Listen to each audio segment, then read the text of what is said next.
Your birthday is coming. People ask you the same question they ask every year. What are you going to do to celebrate? And you pause. Not because you're hiding something, but because the answer feels almost strange to say out loud. Nothing. It's just another day. And suddenly, everything changes. The room goes quiet in a subtle way. They look at you differently. Not with curiosity, but with confusion. Some think you're being negative. Others assume something must be wrong with you. Because in a world obsessed with celebration, not celebrating yourself feels almost like a psychological error. But what if it isn't? What if the fact that your birthday means nothing to you reveals something deeply meaningful about your mind? Because here's the truth, most people never question. Not everyone experiences life the same way. Not everyone needs attention, rituals, or validation to feel complete. And psychology has discovered something fascinating. People who don't care about their birthday are not all the same. In fact, they tend to fall into three very different psychological types. Some learn to expect nothing. Some simply think differently. And a rare few arrived at a realization that most people spend their entire lives avoiding. And once you understand these three types, you may realize something unsettling. That maybe this was never about birthdays at all. 1. The first type. When the mind learns to expect nothing. Let's start with the type that almost never talks about it, not because they don't want to, but because they don't even realize what happened. There are people who stopped caring about their birthday, not by choice, but by adaptation. At some point in their life, something repeated itself, a quiet pattern. They expected something, and it didn't happen. Maybe people forgot. Maybe the celebration felt empty. Maybe someone important didn't show up. Once it hurts, twice it confuses you. But over time, something deeper begins to shift. Your brain starts to notice the pattern, and then it does something brilliant. It lowers your expectations. Not because you are weak, but because your mind is trying to protect you. Psychologists call this learned helplessness. When the brain realizes that expecting something leads to disappointment, it chooses a safer path. Stop expecting. Because if you expect nothing, you can't be hurt. Birthdays become an emotional experiment. As children, we imagine them as magical, a day where we are seen, valued, celebrated. But when reality fails to match that inner image, the brain begins to adjust its predictions. And this is where neuroscience reveals something even deeper. Dopamine, the chemical of motivation and reward, does not respond only to pleasure.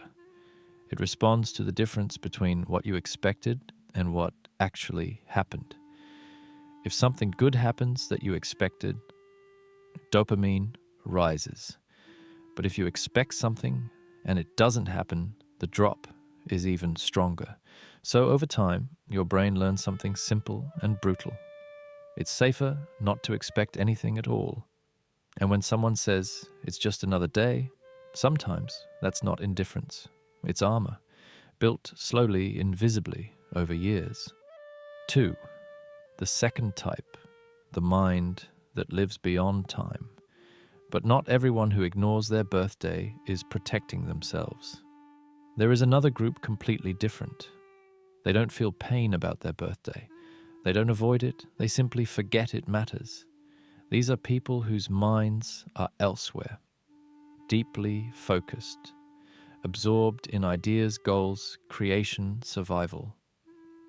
Psychologists sometimes describe this as a form of temporal blindness. When your mind is constantly engaged in solving problems, building something, or chasing meaning, time itself begins to blur. Days merge together. Weeks disappear. The calendar stops feeling real. Birthdays, along with many other dates, get quietly filed into a mental category called not urgent. It's the same place where unfinished tasks live, where postponed appointments go, where I'll deal with it later slowly becomes never. But this isn't laziness, and it isn't a lack of self-love. It's cognitive prioritization. Your brain is simply choosing what matters most.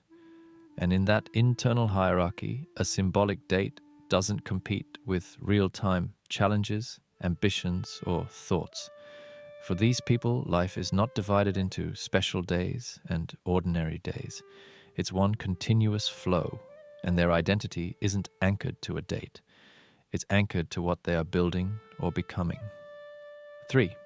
The third type, the ones who no longer need it.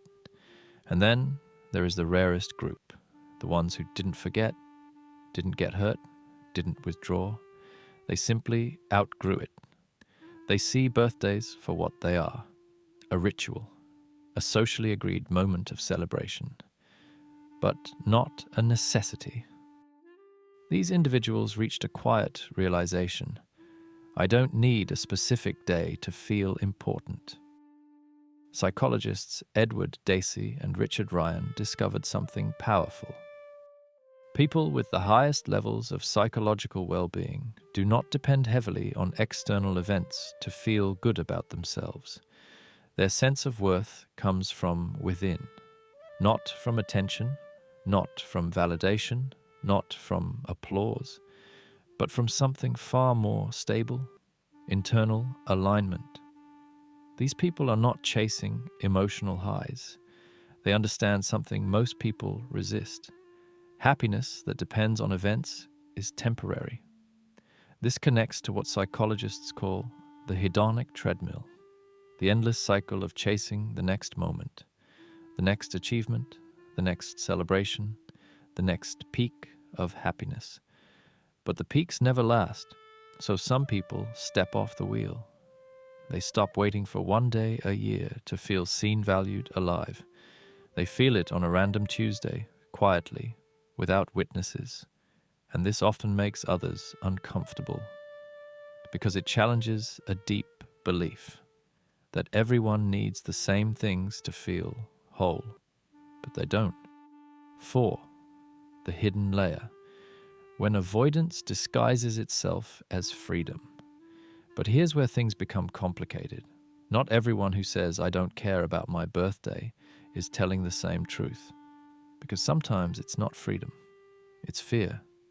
Imagine a child, 8 years old, waiting for their birthday.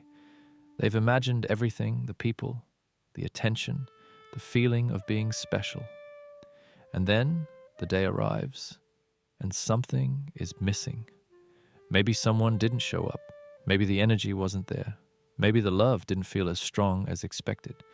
And something subtle happens. They don't cry. They don't complain. They simply adjust. Next year, they expect a little less, and then a little less, until one day they expect nothing at all. Research on the anniversary effect shows that our brains don't just remember dates, they remember emotions attached to those dates. That child is still there, even if you don't consciously feel it.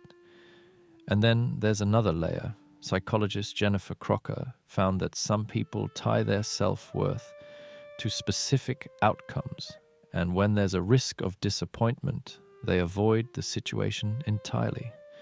So for some people, not celebrating their birthday isn't about not needing it.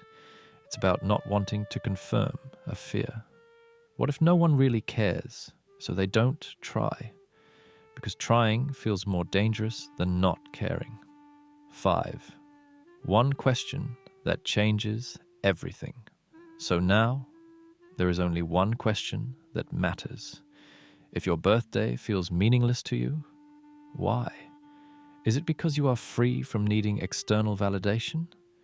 Or because you learned it's safer not to expect anything? There is a difference, a profound one.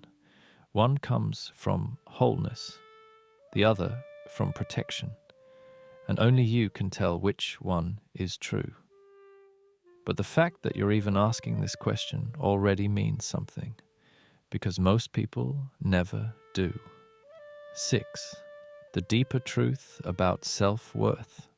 We've been taught something our entire lives, that celebrating yourself means you value yourself, that a party is proof of self-love.